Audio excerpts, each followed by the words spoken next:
Hello hello, ఎక్కడ? నేను లోపలే ఉన్నా. నువ్వెక్కడ?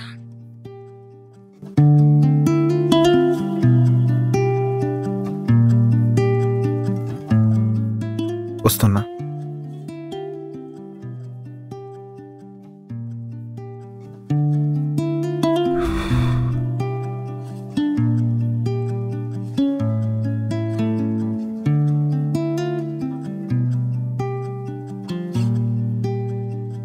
అక్కడ కూర్చుందామా?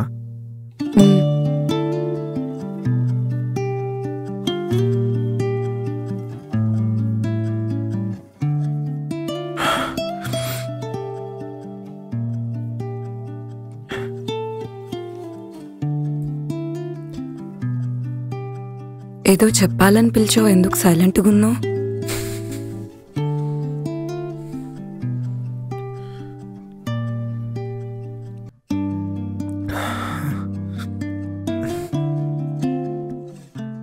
అంటే ఎలా చెప్తానో తెలీదు. ఒక ఫ్లో అయితే ఎక్స్పెక్ట్ చేయొద్దు. నేను చిన్నప్పటి నుంచి చూస్తున్నా, కానీ ఎప్పుడు మాట్లాడే ధైర్యం చేయలేదు. నాలో ఉన్నవాడు నీతో మాట్లాడడానికి ఎంతగానో ప్రయత్నిస్తున్నా బయట ఉన్న నేను ఆపేసేవాడిని. ఎందుకంటే ఇలాంటి రోజు ఒకటి వస్తుందని తెలియదు కదా. నిన్నెక్కడ చూసినా నీతో ఉన్నట్టు ఊహించుకున్నా. మన ఇద్దరం కలిసి పార్కులకి వెళ్ళినట్టు, మనకు పెళ్లి జరిగినట్టు. పాప కూడా పుట్టింది తెలుసా? నాకు తెలుసు. నువ్వు నన్ను చూసిన ప్రతిసారి నేను కూడా నీకు తెలియకుండా నేను చూసేదాన్ని.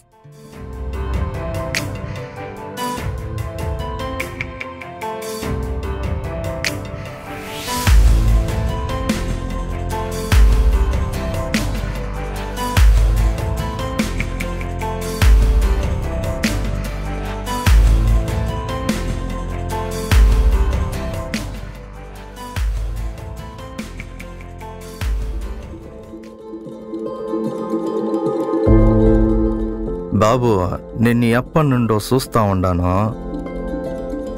దీనంగా కనపడతా ఉండావు. ఈ రోజే కాదు, చాలా రోజుల నుండి గమనిస్తా ఉండాను. ప్రతిరోజు వస్తా గంటలు గంటలు అక్కడ నిలబడుకొని ఉంటావు. ఉలకవు పలకవు, నీలో నువ్వే మాట్లాడుకుంటుంటావు. సమాధి దగ్గర నిల్చొని బాధపడుతుంటావు. నేను ఒకటి చెప్పనా బాబు, మనం మనుషులము. ఉన్నన్ని రోజులు ఉండి నచ్చిన వాళ్ళతో బతకడమే మన చేతుల్లో ఉండేది. నీ మాటలను బట్టి చూస్తా ఉంటే ఆ అమ్మాయిని ఎంతగా ప్రేమిస్తుండావో నాకిప్పుడు తెలుస్తా ఉండదు. అయినా ఇప్పుడేం లాభం బాబు, ఆ అమ్మాయి ఉన్నన్ని రోజులు చెప్పలేంది. ఆ అమ్మాయి చనిపోయిన తర్వాత బాధపడి ఏం ఉపయోగమా? అయ్యో, ఏంటో ఈ కాలం కుర్రాళ్ళు.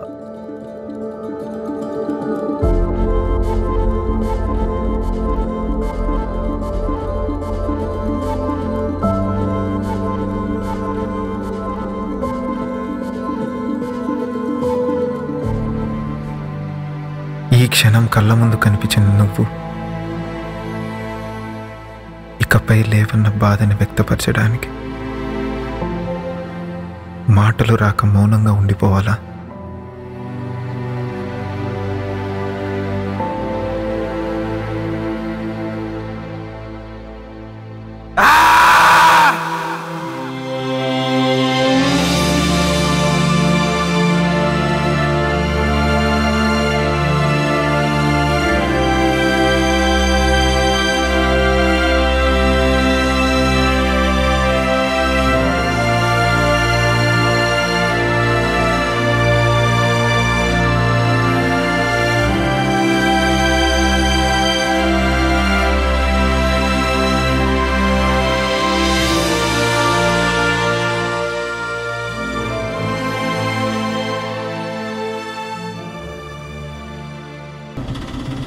మేయ్, నీకు ఎన్నిసార్లు చెప్పాలే మీ అన్నోళ్ళకి ఉంగరాలు బొంగరాలు పెట్టాలంటే నేను యాడ్ తేవాలే?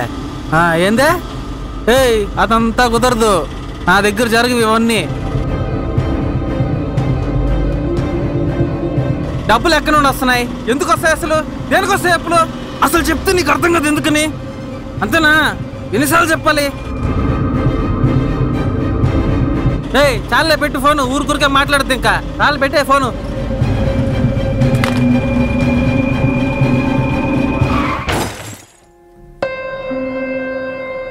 నువ్వు లేవని నా మెదడుకు తెలుసు, కానీ మనసు అంగీకరించట్లేదు. నీ ఊసేలేని ఈ లోకంలో మిగిలిపోతా ఓ మాటరాని మౌనమా.